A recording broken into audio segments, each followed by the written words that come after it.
When we talk about your health, you gotta look inside.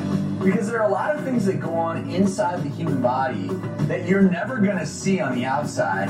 Health Awareness, taking charge of your health, is hosted by Dr. Valencia Battle on ICBS Radio, 111.3 FM, INNE, on Wednesdays from 10 a.m. until 10:30 a.m. As a health and spiritual motivator, Dr. Battle's goal is to help empower listeners to learn how to take charge of your health. Through increased health awareness, you'll be able to participate with your primary care physician by making informed healthcare decisions. Dr. Battle and First Class Transportation sponsor Flint, Michigan. As for your prayers and listening support,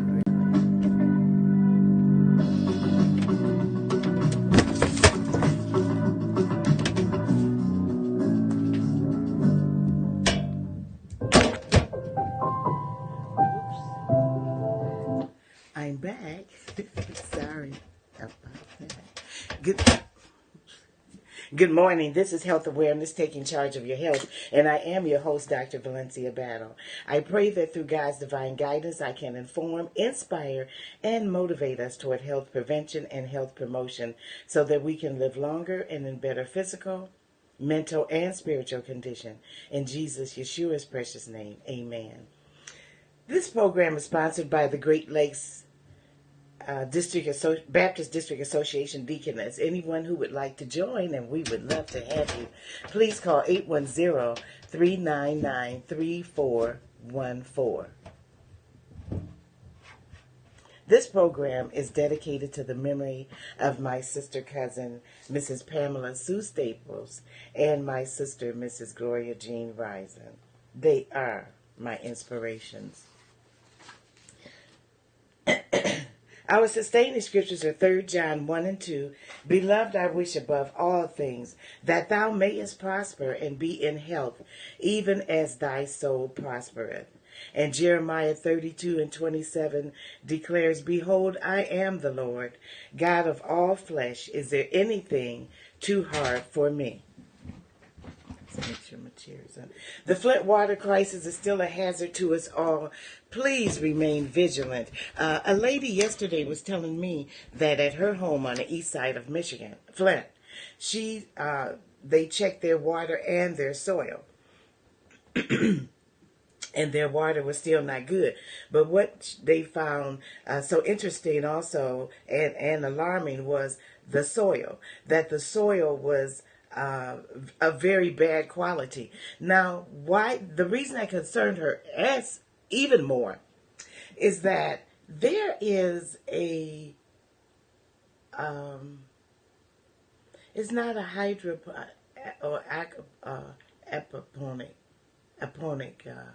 it's not a water, but anyway, when you think of a greenhouse, and there's some you see on the expressways, and they have those dome-like greenhouses, and they're very large, right? Well, they're planting a lot of fruits and vegetables over there.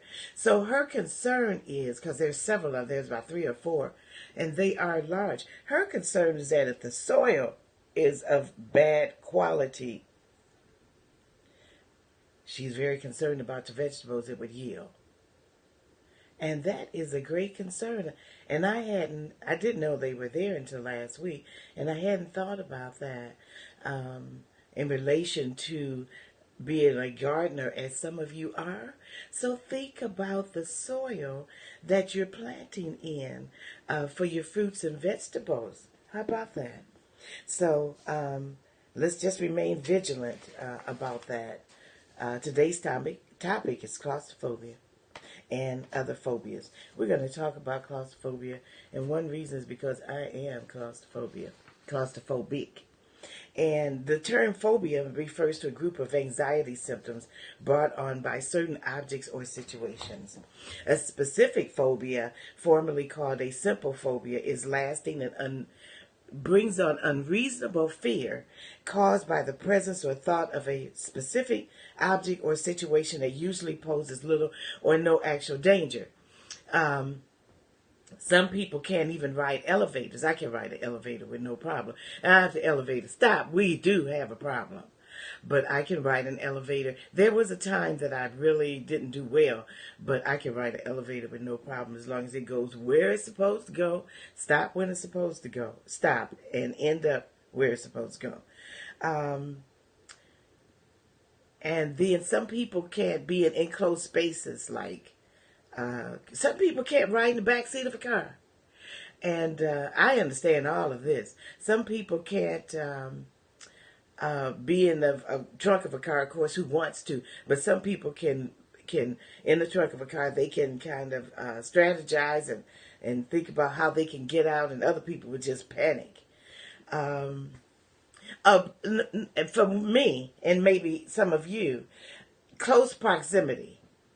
I don't like anyone that close on me unless it's for a specific reason. For instance, a hug, a kiss.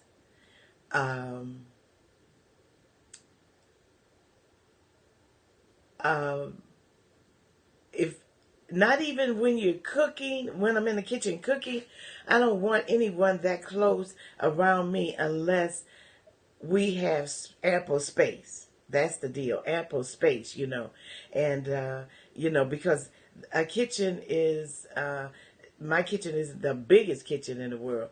And so, you have to have room to move around from the cabinet to the stove to the refrigerator, stuff like that, and the table. And if you're trying to move in someone's, it can bring on a little claustrophobia. So, those are different things that affect different people. And we'll talk more about claustrophobia later. Exposure to the object or the situation brings about an immediate reaction, causing the person to endure sometimes intense anxiety or nervousness, or avoid this object or situation entirely. The distress associated with the phobia and or the need to avoid the object or situation can significantly interfere with the person's ability to function sometimes. Adults with a specific phobia recognize that the fear is excessive. People with phobias do know they have it, number one, and know that it can be excessive or unreasonable. However, they are still unable to overcome it. Still unable to overcome it. That's significant. There are different types of specific phobias based on the object or situation feared, which include animal phobias. My girlfriend was talking to me last week. She do not like animals. She just has this phobia about them. She do not like them. She had an experience with it, a negative experience with an animal years ago. And that has just kept her afraid of animals, even harmless little cats. And that's the fear of dogs. Snakes. My mother has an intense fear of snakes. Or mice. I have an intense fear of mice. They give me the willies. I don't care how small it is. It don't matter. Some go all through me. I am afraid of mice. Animal phobias are the most common specific phobias that humans have. Situational phobias, such as the elevator, involve a fear of specific situations such as flying, riding in a car or on a bus, public transportation, driving, going over bridges. We were going up north a couple of years ago, and there was a lady on the bus. She knew that where we were going were up north over the Mackinac Bridge, so she decided to go on the trip still. However, when we got close to the bridge, she said, "Oh my God, we've got to go over the bridge." Yes. And she said, I just don't know what to do. She was getting fussed and stuff. I said, listen, the bridge is wonderful. If you look especially at the water, oh my God, it's so calming and so beautiful. However, she was rising in her panic. I told her, why don't you either put your head down with your eyes closed, or just sit there and close your eyes, or put something over your head if you have to, and just let us get over the bridge, and I will let you know when we get through. She made it through. So sometimes just having some alternate examples can be very helpful to help a person to be able to get over some of their phobias. or get through the situational phobia, because that's what that was. For the situation, it caused a problem. But she did very well. She really did. A little technical difficulty here. I will be right set in a second, I think. That didn't really work. Okay. All right. Oh, my God. I think I made it worse. Okay. Okay. So, natural environmental phobias examples include the fear of storms, heights, or water.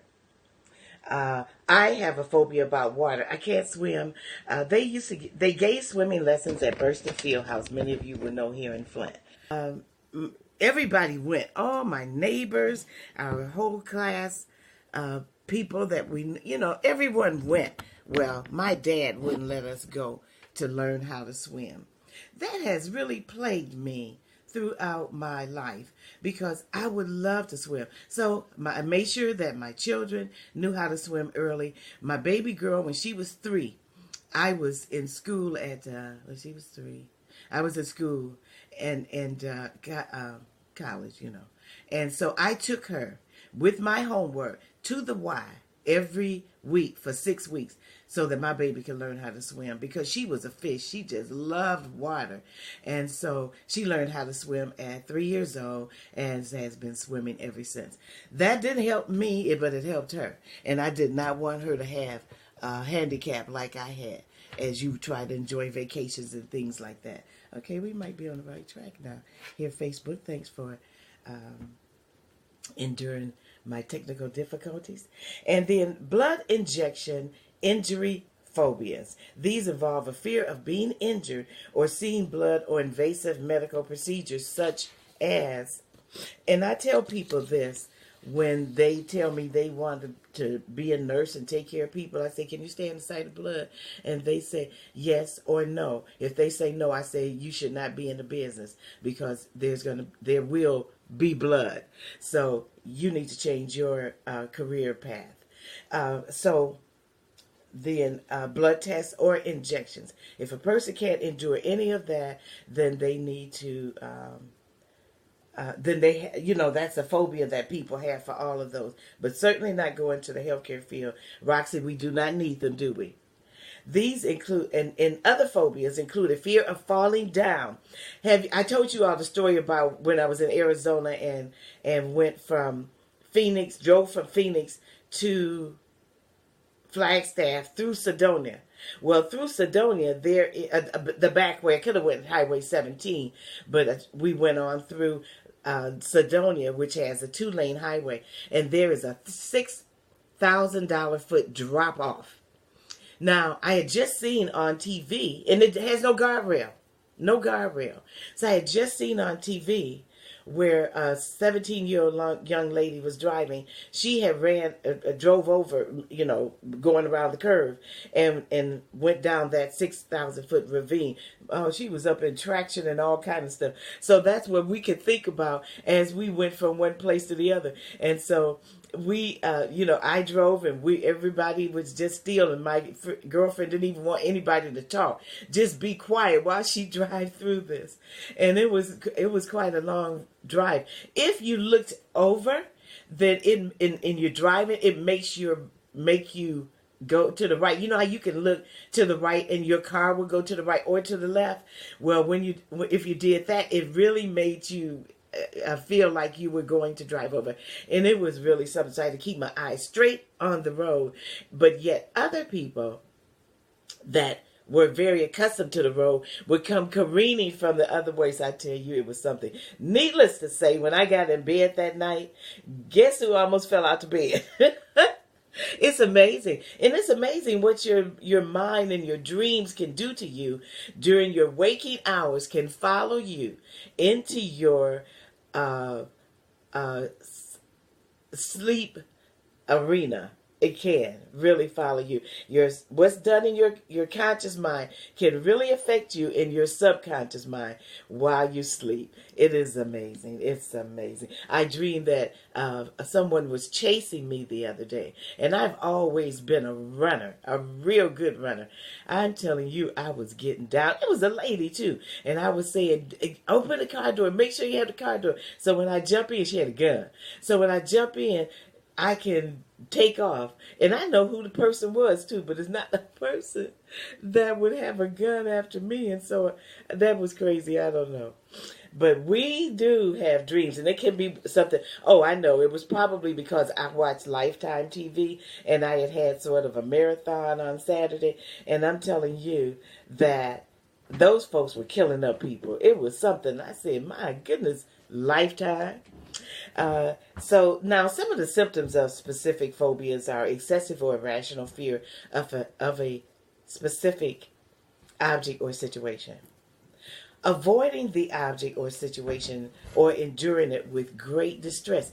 You know, like you may be on the elevator, but you're panting and, you know, just hoping to hurry up and get out. Or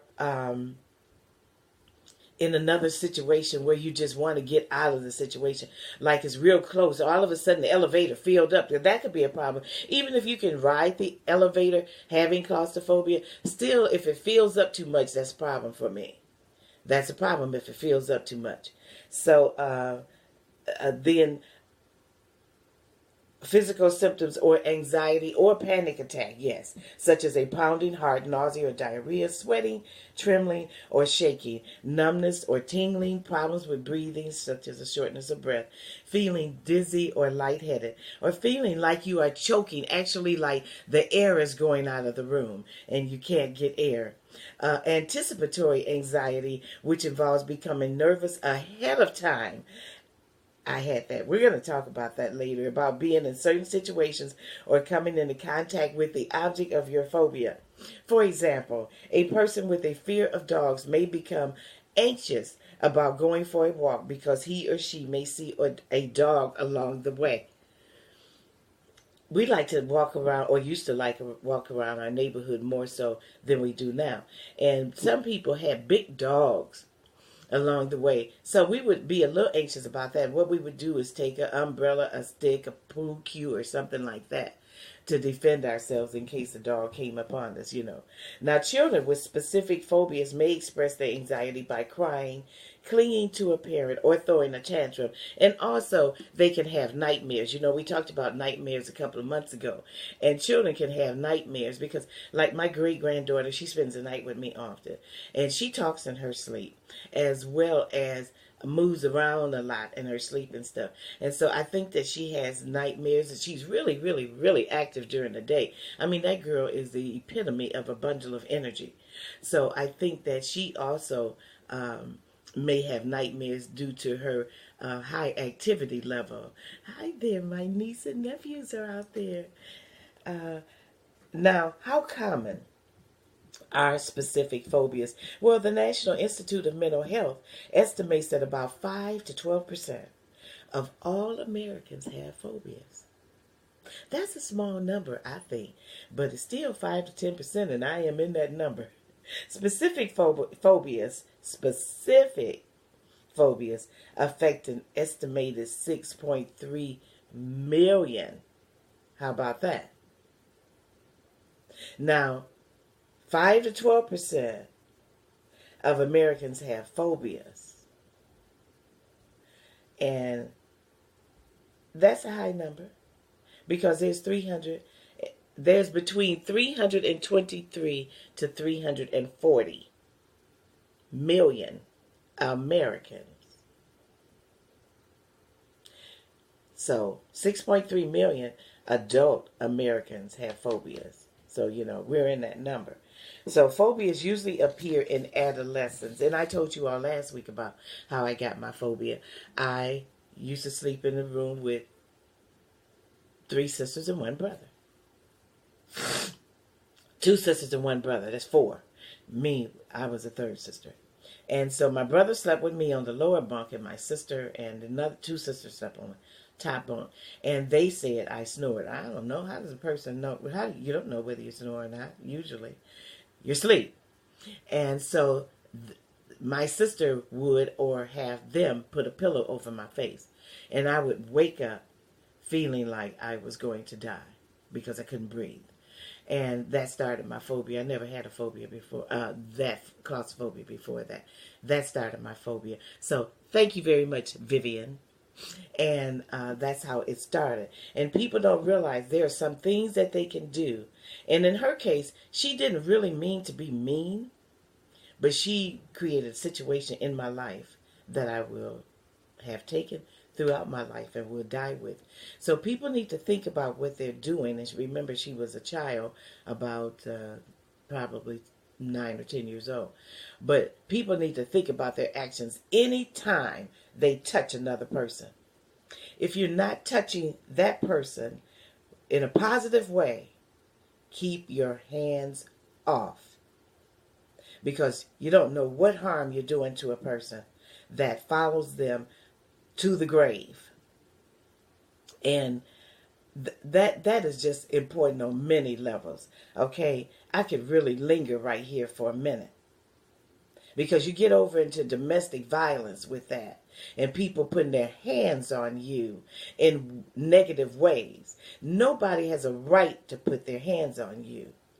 And when a person puts their hand on another person and that person shoots, injures, or kills them, no sympathy comes from me, because I know the story. No one has a right to put their hands on you in a negative way at any time.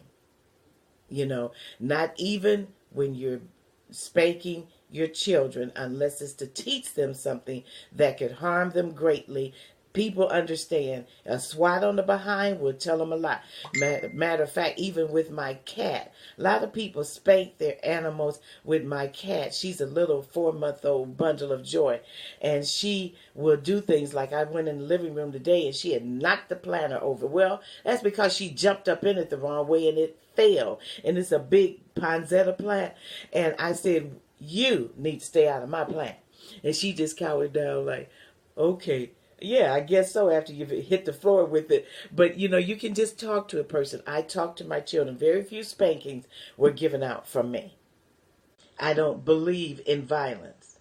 I don't tolerate violence.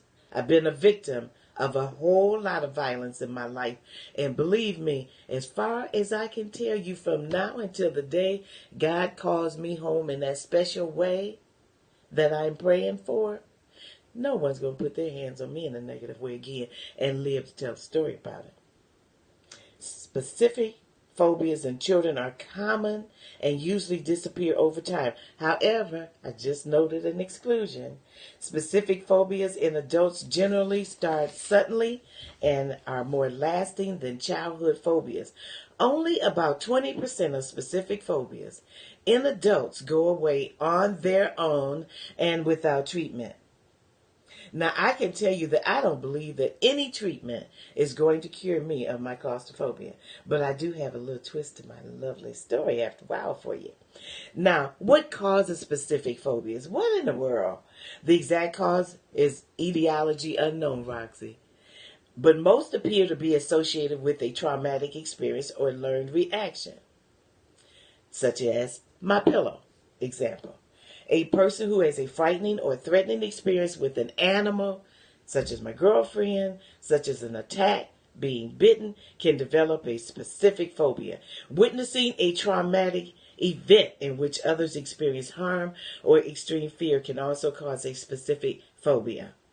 Can you imagine what our country is going through now? Not only with the trauma we go through on a daily basis from Donald Trump, but also from all of the horrible violence that's occurring in the United States on a minute-by-minute, second-by-second basis. One woman is killed every 13 minutes in the United States of America. A female is killed usually by a domestic partner or a significant other every 13 minutes in the United States of America. Houses are being broken into every few seconds in America. Mass shootings occur all too often. There's so much. Before, when we grew up, though, many of us, not all of you, but some of us, when we grew up, we didn't know about all this. We only knew about what basically went on in Flint, then later Saginaw and Bay City. Now we know what has gone on across the entire world. Then they pop it up on your phone. Then on the internet. If you get on the internet, you forget what you're trying to do because it pops up all over the place. It is amazing that we are so inundated with negative information. That affects us. That affects us. So we have to be careful to guard our insides, to be very careful about what goes into our bodies, such as me in Lifetime the other day. So, witnessing a traumatic event in which others do experience harm or extreme fear can cause a specific phobia, as can receiving information or repeated warnings about potentially dangerous situations or animals. Fear can be learned from others also as well. Remember, your mama, I know so many women whose mother taught them to be cut off the TV and everything and be quiet, huddle in a corner or something when there's a storm. My mother never taught us that. My mother let us know that a storm was something that happens in nature, and we kept the TV on. She kept talking on the phone if she was on it, and whatever. And I thank her for that because it taught me not to be afraid. Listen, there's enough to be afraid of in life. I don't need to be afraid of storms, of rain, especially rainstorms, thunderstorms, if we're not in harm's way. We don't need to be afraid of those. So, but a lot of people also teach you about fear in order to control you. How about that? I'm talking about a person who will, everything you want to do. Well, if you do this, that'll happen. If you do the other, that'll happen. And then there's a person like we used to have an uncle who would call the police. If you're on the highway and you're speeding a little bit, the police go get you. They say, Uncle, if you don't quit calling the police, I tell you, I'm going to pull over the side of the road and put you out. So, there are times that people would try to make you afraid of something because they don't want you to do that thing. So they try to invoke fear all of the time, Now, fear can, a child whose parents react with fear and anxiety to certain objects or situations is likely to also respond to those objects with fear. Being around people with phobias can weaken your resolve, and fear of police, a fear of everything you have to use. It could be a fear of everything, that somebody's going to break in your house and take things and what have you. You have to use self-talk, though, which is very empowering. Usually works. Sometimes it doesn't work. But at least you can have the attempt, because it normally works unless the situation is looming or impending. How are they diagnosed is a way that many doctors have had to really ponder. First, you performing a medical or psychiatric history. Try to find out what's going on and get to the underlying reason for the phobia. And then there's a brief physical exam. No lab tests will specifically diagnose phobias. Various tests to make sure that the physical illness is not present and helping to cause the symptoms. A psychiatrist or a psychologist or other mental health professional who is specially trained to diagnose and treat mental illness is someone a person would want to see if they're experiencing debilitating and hampering functions with that illness. Psychiatrists and psychologists use clinical interviews and assessment tools to evaluate a person for a specific phobia. Let's take a station break for just a moment now. Computer, act right for me. There we go. Dr. Battle uses a holistic approach to teaching the 5 dimensions of health, which are physical, emotional, mental, social, and spiritual. In addition, Dr. Battle promotes a lifestyle that includes healthy eating, exercise, and relaxation. Back to Dr. Battle. And you are back to Health Awareness, taking charge of your health.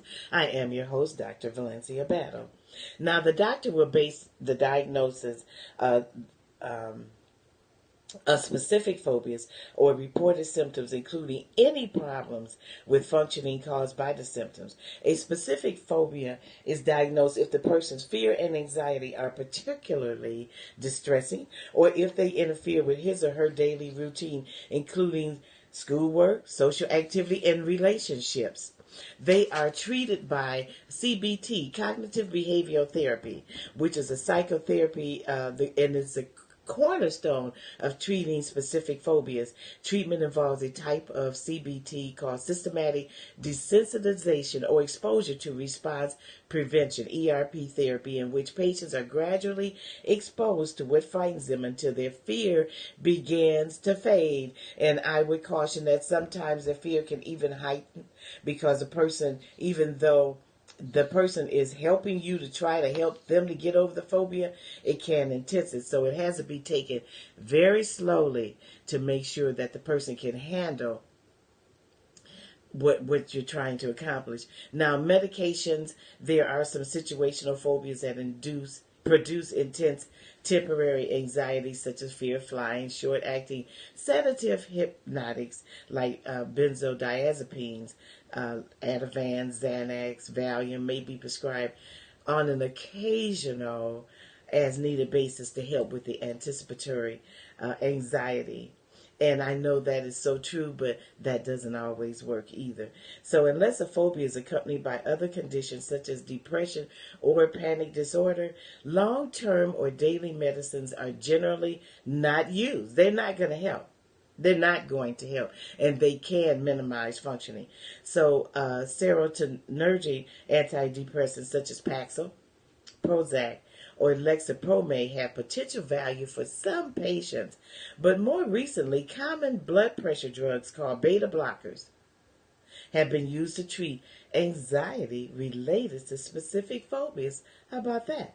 And then, I'm big on relaxation techniques such as deep breathing, guided imagery, meditation, and of course, number one, praying may also help reduce anxiety symptoms. And prayer can work, especially if you're having the anxiety. Pray and help God, asking God to help you through that situation. I was in a situation before with the MRI, and I was put in the cylinder. And, the cylinder is similar to one that people used to be put in when they had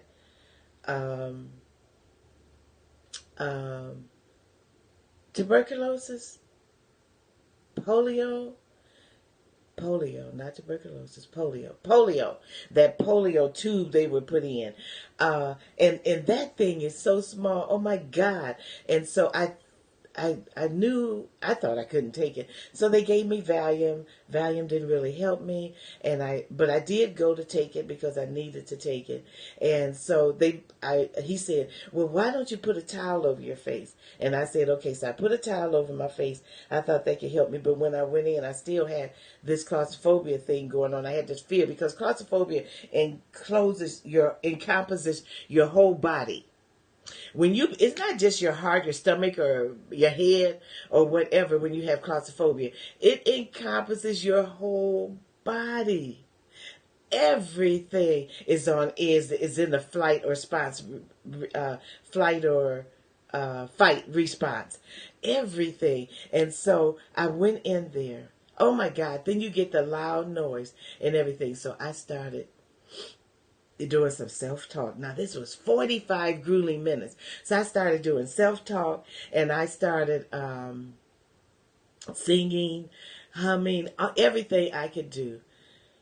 We get toward the end, probably 20 minutes left. I calmed down a little bit. Lord is my shepherd. The model prayer, Our Father which art in heaven. I'm doing everything. I'm feeling pretty good right now. I had the audacity to take that towel off my face because I believed at this point I could handle it. I took that towel off my face. That thing was so close to my face, I went into an extreme panic attack.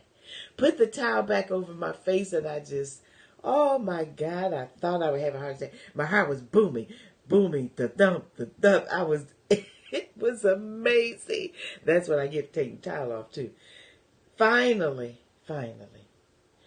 the scripture, I think is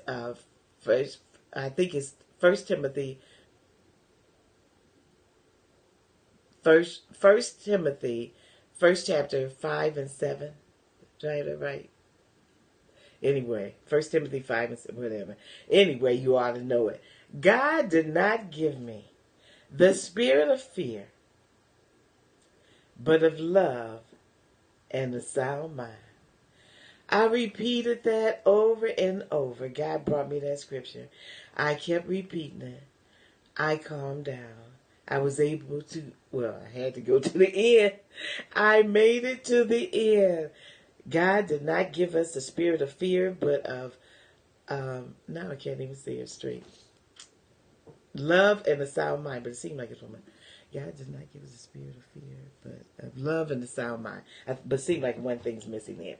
And so I said that and I got out. When he pulled me out, I lifted the towel on my face. A bead of perspiration just ran down my face. It was amazing. And I tell you, you can imagine I had nightmares that night. And for a while, my nightmares escalated so high that my pastor, my doctor, for 30 days had to give me Xanax. It was that bad, the nightmares. Because then sometimes we can equate phobias to nightmares, such as I have, similar to like what I have when I watch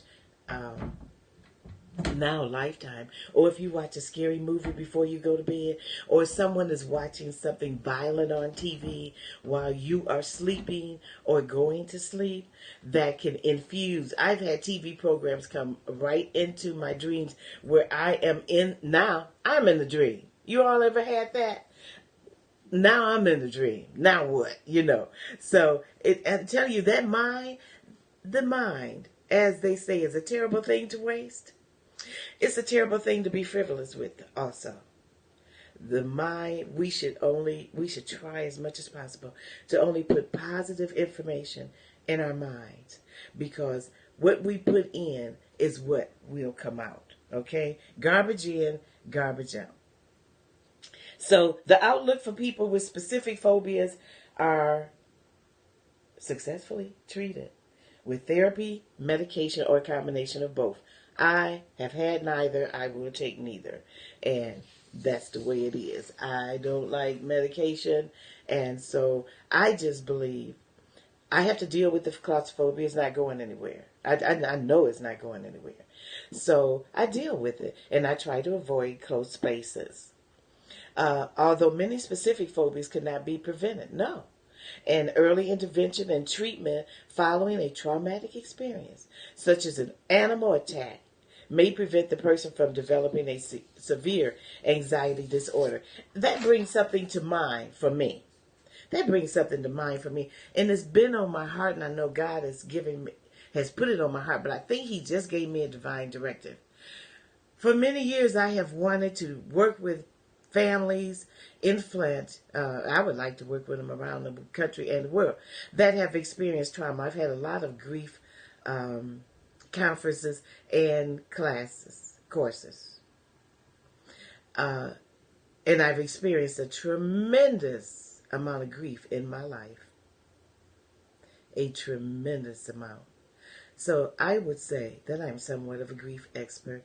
I would like to help families deal with grief, especially the families like in Flint, Michigan, and around the country and the world have experienced grief in their families from trauma. Can you imagine how many mothers have left children here? Mothers, sisters, and brothers, friends. by being killed every 13 minutes in the United States of America. Young boys, young men being shot. Your cousin, your brother. A lady told me yesterday that her grandson was killed here in Flint, just buried on Saturday. I'm telling you, it is so much, I have talked to a couple of funeral homes. One says that he wants to do something. I'm going to put a proposal together for him and see if he really wants to help people. I've talked to another person, and he said he wanted to and never moved. And I understand the funeral owners and directors about getting a body in the grave. But really, really, really what they need to understand is that it goes way, way, way beyond that. And that would be a valuable service if they provided it. Now, they're not the only people that can be provided, but they are a way that I feel they should provide. Entities that I feel should provide for the community. And so I'm going to go after that and also some grants. So I've got some work to do ahead of myself. Having a social work background and psychology background and as well as a nurse, RNs have always registered nurses have always dealt with the social impact of life. Period. Before there were even social workers, the nurse always had to deal with it and still does. So that is always a part of nursing, dealing with the patient's emotions. That's always in front. The nurse is thinking about the emotions of the patients as well as she is the treatment at the same time and addressing those needs. So let's just kind of hone in on claustrophobia. My problem. It's a form of anxiety disorder in which an irrational fear or having no escape or being closed in can lead to a panic attack. Some of the key points of claustrophobia are it affects some people when they are in a small space. It can lead to feelings of panic. It may include conditioning and genetic factors.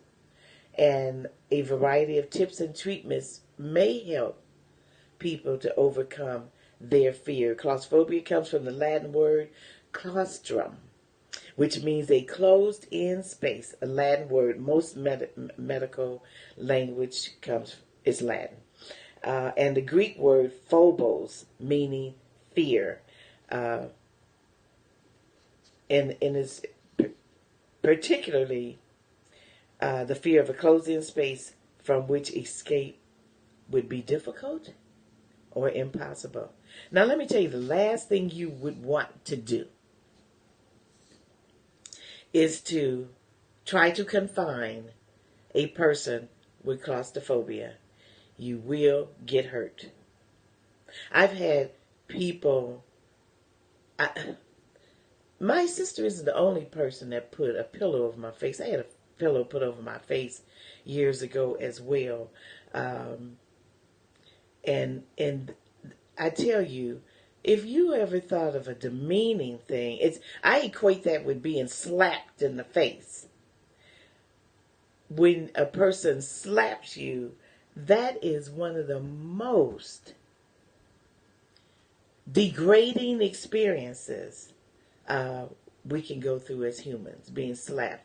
Having a pillow put over your face is a degrading experience. And people that do those things are just mean-spirited, mean acting. And it causes, it adds. People with claustrophobia will go to great lengths to avoid small spaces and situations that trigger our anxiety or panic. Honey, we will go way out of the way to avoid. For instance, if the elevator's full, I'll wait for the next one, or I'll take the stairs. You do what you need to do to handle your own business related to your body or your situation. They may avoid. Now, I tell you, in New York was the first time I ever rode First time I ever rode a subway. going down in the subway, going down there to get, I didn't like that. And then when you get down there, there's no way out. You got to go back up. That I didn't like that. But I rode on the subway, and what made me greatly anxious was knowing that there are also mice down in the subway. And no, I said that wrong, right? Rats in the subway. And did we see one? Yes. But I was able to turn my head when who I was with spotted it and said, "There's a rat." I was able to turn my head. You talking about somebody that hit them steps? I left my mama.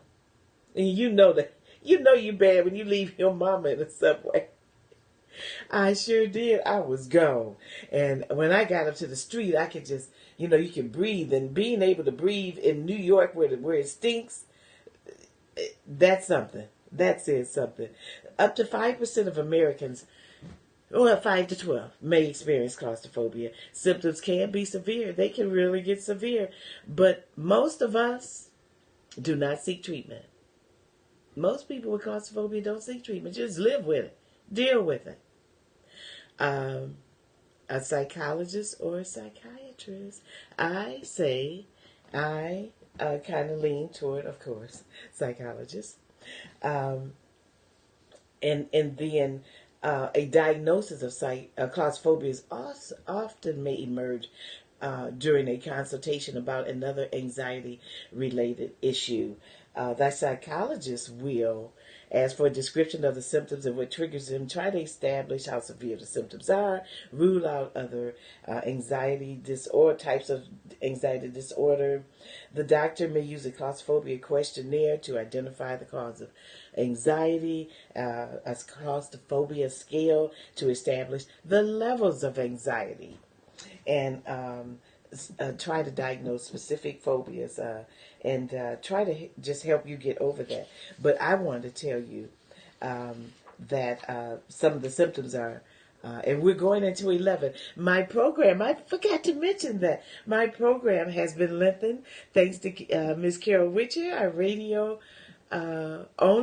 station owner, to 11 o'clock. So instead of 10 to 10:45, I now go from 10 to 11 a.m. Thank you so much, Carol.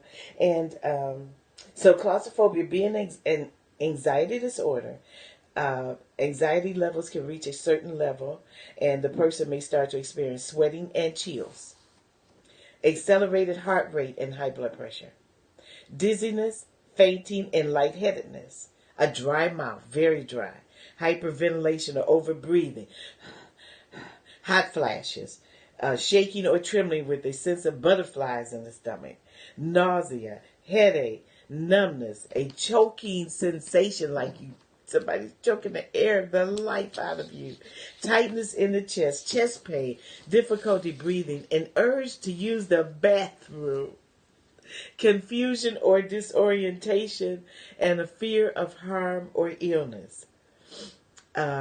And that's something, so those are things that, can happen. It's not necessarily the small spaces, though, that trigger the anxiety, but the fear of what can happen if you're confined to that area. That's why the person fears running out of oxygen. Small spaces could be an elevator or changing rooms in a store. Tunnels, basements, cellars. Trains and subway stations, revolving doors, airplanes. Sometimes I have a problem on airplane. If it's a small airplane. Another thing is that airplanes fill it up today. They fill airline people fill the planes up today. There's people all around. There's not an empty seat or anything, and that makes me feel claustrophobic sometimes. So I have to talk myself through that. I can usually talk myself down on that. If not, then I'll ask to move my seat even to the back of the plane. That way, at least everybody's in front of me, not all around me. And then if there's an empty seat somewhere next to, open, I will try to move to that place. I've been a little lucky lately, too, on planes. Public toilets, cars, especially with those with central locking, you know, where your door can be locked and you can't unlock it yourself, like kit lock. Crowded areas, of course. Automatic car washes. That can be claustrophobia. I got over that one. It used to be a problem at first. Some medical facilities, such as MRI scanners, small rooms, locked rooms, or rooms with windows that don't open, and checking the exits are some of the reactions, staying near them when entering a room. You will find me a lot of times at the back of a room, very close to the back. I want to get out. If I'm at a funeral, I want to be back toward the back, unless it's a family member. A person with claustrophobia can feel anxious when all the doors are locked. Stay near the door in a crowded party or gathering. Avoid driving or traveling as a passenger when traffic is likely to be congested. Using the stairs instead of the elevator if this is uncomfortable for the person. And I'm telling you, I know all of these things I have been through or done. Claustrophobia involves a fear of being restricted or confined to an area. So having to wait in line at a checkout may cause it to be a problem with some people. And what I would do is I will, if a person's in front and they're just talking and stuff, I do not mean to, but I have the propensity to say, come on. And if my daughters are with me, they'll say, oh, mother. So my oldest daughter, she has started saying that. My youngest daughter, they were at a store, and it happened, and my oldest daughter said, come on. And my youngest daughter just fell out. She thought that was the funniest thing. She told her, you're just like becoming your mother. That is so funny. But really, and so I was in the store about 3 weeks ago. There was a man behind me, a Caucasian man behind me. And this lady was talking and fumbling in her purse and just talking so much until she probably could have found what she wanted if she stopped talking. And the man behind me said, come on. You know that tickled me. I turned around and I looked at him and I said, you sound like me. That was funny.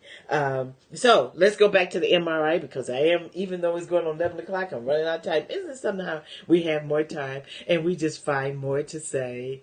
But claustrophobia is one of my babies, of course. So I had a MRI experience about December 13th. December 13th.